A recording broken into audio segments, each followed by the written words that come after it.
যে ওঙ্কারে সমগ্র বিশ্ব ব্রহ্মাণ্ডের মিলন হয়েছে, সেই ওঙ্কারে শরণাগত হচ্ছে। ওম শ্রী গুরবে নমঃ।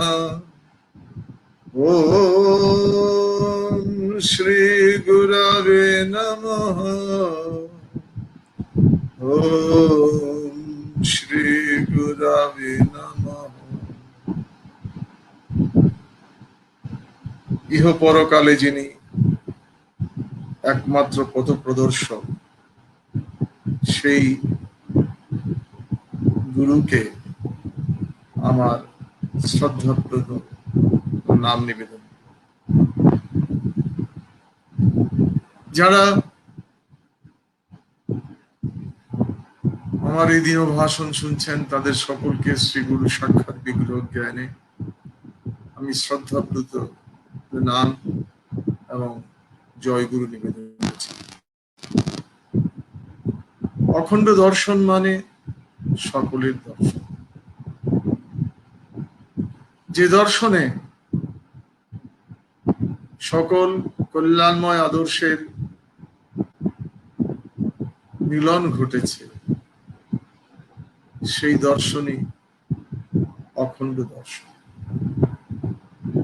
আমরা ধারাবাহিকভাবে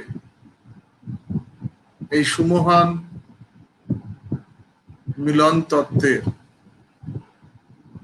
বিভিন্ন দিক দিয়ে আলোচনা প্রয়াসী করছি। আমরা ইতিমধ্যেই এই বিষয়ে অবহিত হয়েছি যে অখণ্ড দর্শনের মূল হচ্ছে সমবেত উপাসনা। এই সমবেত উপাসনা হচ্ছে অখণ্ড সংঘে সকল শক্তির উৎস। ধর্মের সকল উপাদান যার মধ্যে নিহিত, সেই পরম আধার সমবেত উপাসনা সম্পর্কে আমাদের অত্যন্ত নির্দিষ্টভাবে অবহিত থাকতে হবে। শ্রী ভগবান তিনি সর্বকারণ কারণ, তিনি সকল কিছুর উৎস, সকল কিছুর আশ্রয় এবং সকল কিছু তার মাঝেই পূর্ণতা প্রাপ্ত হয়। এই তত্ত্ব আমরা সকলেই জানি, কিন্তু এই মহান সত্যে উপনীত হওয়ার জন্য যুগে যুগে ঋষিগণ বিভিন্ন কৌশল প্রদান করেছেন। এর মধ্যে শ্রেষ্ঠ কৌশল হচ্ছে ঈশ্বরে আত্মসমর্পণ। ঈশ্বরে সম্যক আত্মসমর্পণ সকল সিদ্ধির মূল, এবং কোন আকাঙ্ক্ষা না রেখে ভগবানের যে আত্মসমর্পণ, এই আত্মসমর্পণকেই বলা হয়ে থাকে শ্রেষ্ঠ আত্মসমর্পণ। সমবেত উপাসনা আমাদেরকে সেই আত্মসমর্পণের পথেই এগিয়ে নিয়ে যায়। যে কারণে আমরা প্রার্থনা করি, শরণাগতহং তব পাদ প্রান্তে যথা বিসন্ধম কুর্যাৎ। তোমার কাছে নিজে যেচে আর কি প্রার্থনা করব? যা কল্যাণ তিনি তাই করেন। সে কল্যাণকে লাভের জন্য একনিষ্ঠাকে যুগে যুগে ঋষিগণ বিশেষ সম্মান প্রদর্শন করেছেন, বিশেষভাবে নির্দেশ করেছেন। সমবেত উপাসনা এই একনিষ্ঠার চর্চা শর্তহীন ভাবে করা হয়েছে। সমবেত উপাসনায় একনিষ্ঠাকে এমন মর্যাদা দেওয়া হয়েছে যেটি সম্ভবত এর পূর্বে সনাতনী সমাজে প্রদান করা হয়।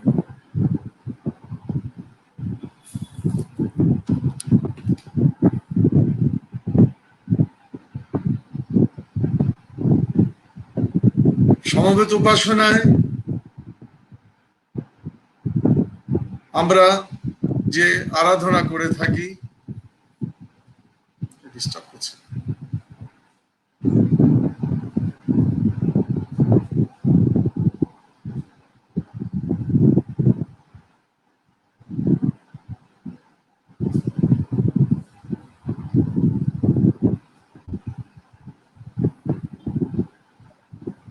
হ্যাঁ মহারাজ জি, আমরা স্পষ্টত আপনার দিনজনের ভাষণটি আমরা শুনতে পাচ্ছি। আমরা পরিষ্কার ভাবে আপনার দিনজনের ভাষণটি শুনতে পাচ্ছি। আপনি আবার কন্টিনিউ করতে পারেন। আপনাকে আবার পুনরায় চালু করার জন্য বিনীত অনুরোধ করছি।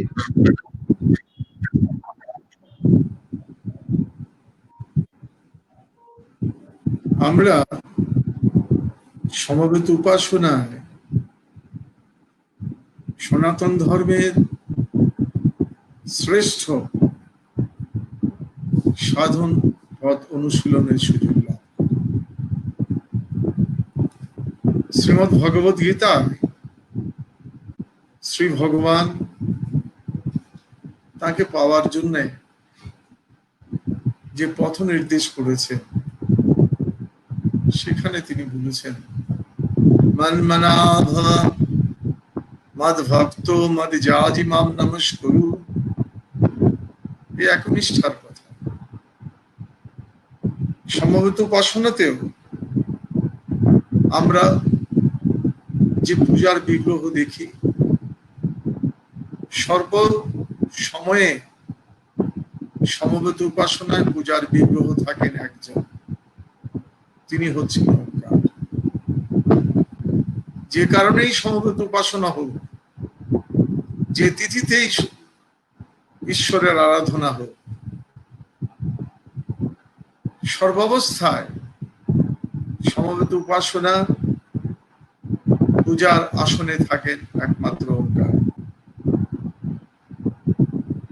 উপাসনান্তিক ভাষণে পরম পূজ্যপাদ অখণ্ড মণ্ডলেশ্বর শ্রী শ্রীমৎ স্বামী স্বরূপানন্দ পরমহংসদেব তিনি বলেছেন, সমবেত উপাসনা কালে একমাত্র ওঙ্কার বিগ্রহই পূজার বেদিতে থাকবেন।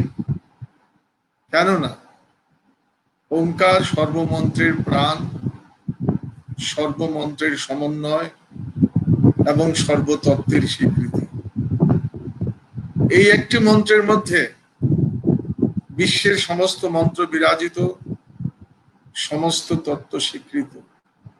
সুতরাং ওঙ্কার বিগ্রহ পূজার আসনে বসলে আর অন্য কোনো বিগ্রহ বা প্রতিচিত্রে সেখানে থাকার কোনো প্রয়োজন নেই। আর নানাবিধ বিগ্রহ বা প্রতিচিত্র এক জায়গায় জড়ো করলে কৌলিন্য অকৌলিন্য নিয়ে দ্বিধা আসবে। কি দরকার সেই দ্বিধা দ্বন্দ্ব সংঘর্ষ সৃষ্টি করার? ঈশ্বর সর্বভূতে বিরাজমান, এটা সনাতনী শাস্ত্র স্বীকার করে। কিন্তু ঈশ্বর আরাধনায় একই ইষ্টে লগ্ন থাকার বিষয়ে সমবেত উপাসনায় যেমন করে আমাদের উদ্বুদ্ধ করা হয়েছে, অন্য কোথাও তেমনটি দেখা যায় না। এই একনিষ্ঠ সাধনা সমবেত উপাসনার অন্যতম বৈশিষ্ট্য। আমরা সকলেই জানি সর্বাং খল্লিদং ব্রহ্মা, এ কথা ঋষিরা বলেছেন। আমরাও ঋষিদের কণ্ঠে কণ্ঠে মিলিয়ে সে কথা বলি যে সবকিছুর মধ্যে ঈশ্বর আছেন। আমরা সকলেই বলি একং সদ বিপ্রা বহুধা বদন্তি, সেই এককেই বিভিন্ন জন বিভিন্ন নামে অভিহিত করেন, কিন্তু সেই একে লগ্ন থাকা, এককে নিয়ে সন্তুষ্ট থাকা, এর চর্চা সমবেত উপাসনায় যেমনটি করা হয়েছে, সনাতনী সাধনায় এর পূর্বে তেমন আর দেখা যায়নি। আমরা কেন এই এককে নিয়ে লগ্ন থাকতে চাই? একটা কবিতায় পরম পূজ্যপদ গুরুদেব শ্রী শ্রীমৎ স্বামী স্বরূপানন্দ পরমহংসদেব বলছেন, একের মাঝে সবাই আছে, তাই তো একের উপাসনা। একের পূজা সবার পূজা, অন্য পূজায় নাই বাসনা। ভিন্ন মতের ভিন্ন পথের জগৎ ভরা যতেক প্রাণী,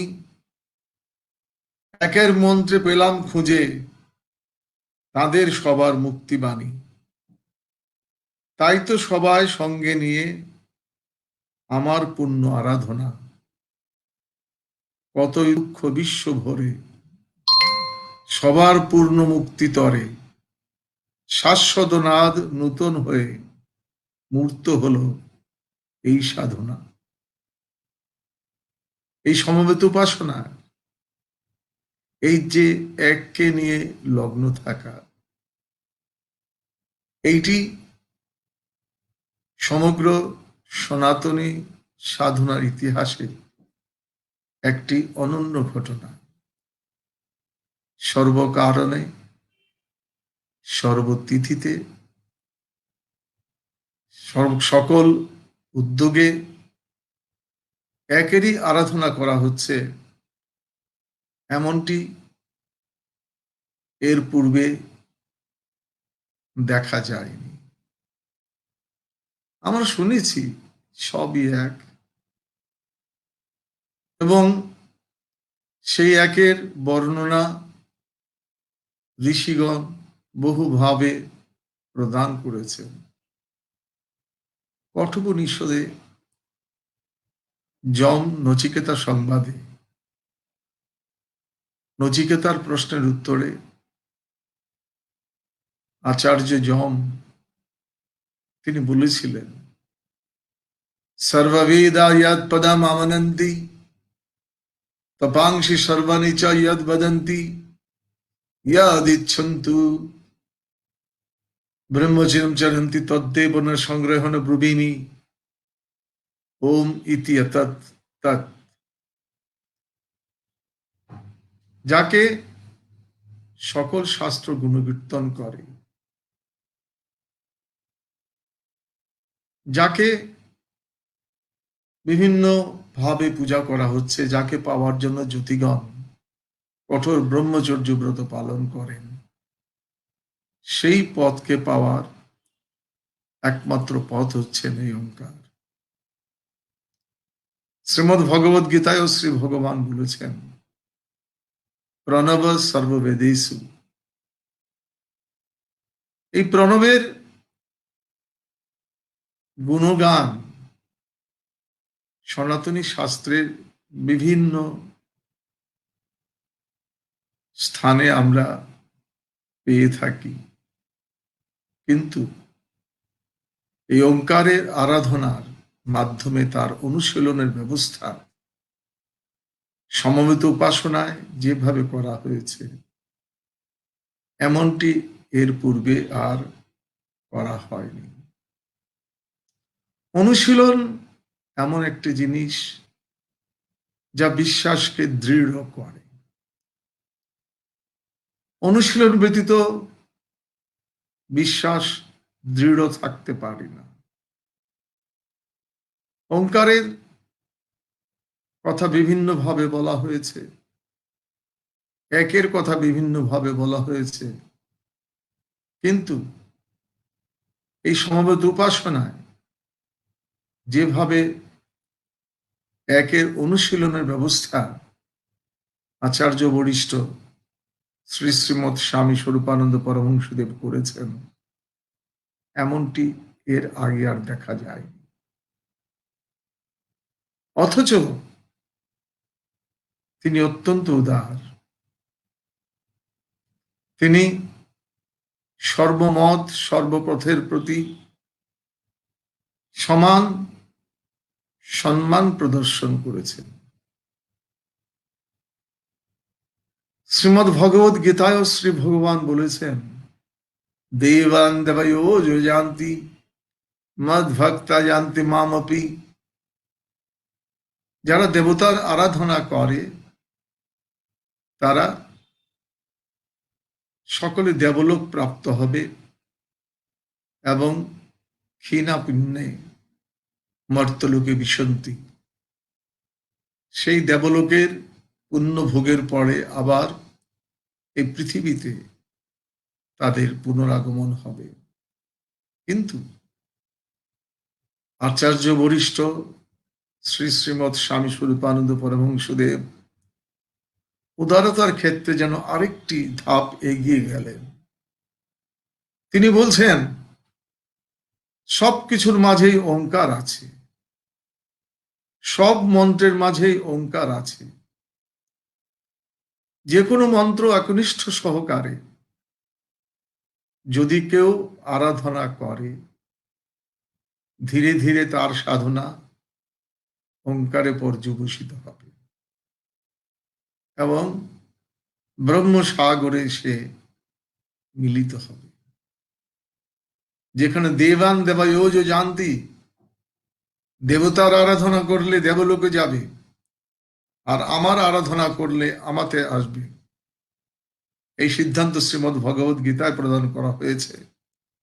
স্বামী স্বরূপানন্দজি বলছেন, একনিষ্ঠা সহকারে যে কোনো মন্ত্রের সাধন যদি কেউ করে, যেহেতু প্রত্যেক মন্ত্রের মধ্যেই ওঙ্কার বিরাজমান, সেই মন্ত্রের সাধন করতে করতে ধীরে ধীরে সাধক ওঙ্কার সাগরে উপনীত হবেন এবং ব্রহ্মত্ব তিনি লাভ করবেন। এইটি ওঙ্কার সাধনা তথা সমবেত উপাসনা তথা অখণ্ড দর্শনের একটি বিরাট বিশেষত্ব, একটি বিরাট উদারতা। স্বামী স্বরূপানন্দজি তিনি আরেকটি কবিতায় বলছেন, শুধু একজন ওরে শুধু একজন, দিবানিশি করে মোর হৃদয়ে রমণ। সকলের প্রাণ রূপে সতত যে থাকে রে, সকলের সতত যে নিজ বুকে রাখে রে। সকলের সব ব্যথা বেদনা ও কাতরতা নিজের আঁচল দিয়ে সতত যে ঢাকে রে। সেই একজন, শুধু সেই একজন, আমার নয়ন কোণে ভুবন মোহন। প্রতি নামে যার নাম, প্রতি গানে যার গান, প্রতি ধামে যার ধাম, প্রতি প্রাণে যার প্রাণ। নিখিল ভাবের মাঝে যিনি ভাষা চয়, নিখিল ভাষার মাঝে যিনি ভাবময়। সেই একজন, শুধু সেই একজন, দেহ মন প্রাণ মোর করিল হরণ। তারি গুণগানে হাসি, তারি গুণগানে রে, নয়নের জলে ভাসি তারি প্রেম বানেরে, যার টানে ভ্রমি আমি বিপুল ভুবন, শুধু সেই জন ওরে, শুধু সেই জন আমার ভুলালে মোর জীবন মরণ। এই ওঙ্কার তিনি সব কিছুকে আবৃত করে আছেন, সবকিছু তার মাঝে আছে। ওঙ্কারের প্রশংসা বহু ভাষায়, বহু শাস্ত্রে, বহুভাবে হয়েছে। আজ প্রয়োজন ওঙ্কার সাধনার অনুশীলন, আর সর্বজনে ওঙ্কার সাধনার অধিকার প্রদান করে পরম পূজ্যপাদ অখণ্ড মণ্ডলেশ্বর শ্রী শ্রীমৎ স্বামী স্বরূপানন্দ পরমহংসদেব যে মহাবিপ্লব সৃষ্টি করেছেন, সমবেত উপাসনার মাধ্যমে যে বিপ্লবকে তিনি সংহত করলেন, এবং এই মহাসাধনা বা মহাযজ্ঞের মাধ্যমে যিনি মহামানব জাতির আবির্ভাবকে তিনি নিশ্চিত করলেন, সেই পরম পূজ্যপদ গুরুদেব অখণ্ড মণ্ডলেশ্বর শ্রী শ্রীমৎ স্বামী স্বরূপানন্দ পরমহংসদেব যেভাবে এই সমবেত উপাসনাটি করার নির্দেশ করেছেন, অবিকৃতভাবে সেই উপাসনাটি যদি আমরা করে যেতে পারি, তবে ৩০০ বছরের মধ্যেই এই পৃথিবীতে মহামানবের আবির্ভাব হবে। এইটি হচ্ছে পরম পূজ্যপাদ শ্রী শ্রী অখণ্ড মণ্ডলেশ্বরের ভবিষ্যৎবাণী। এবং আমরা যদি বিশ্বাস নিয়ে নিষ্ঠা সহকারে শ্রী গুরুর এই নির্দেশটি পালনে ব্রতী থাকি অকপট নিষ্ঠায়, তবে সেই গুরুবাক্য নিশ্চিতই সফল হবে। এই গুরুবাক্যকে পালন করার যে দর্শন, সেইটি হচ্ছে অখণ্ড দর্শন। এই বিষয়ে আমরা ধারাবাহিকভাবে বিভিন্ন দিকের রসাস্বাদন করছি। আজ এই পর্যন্ত। শুভ নমস্কার।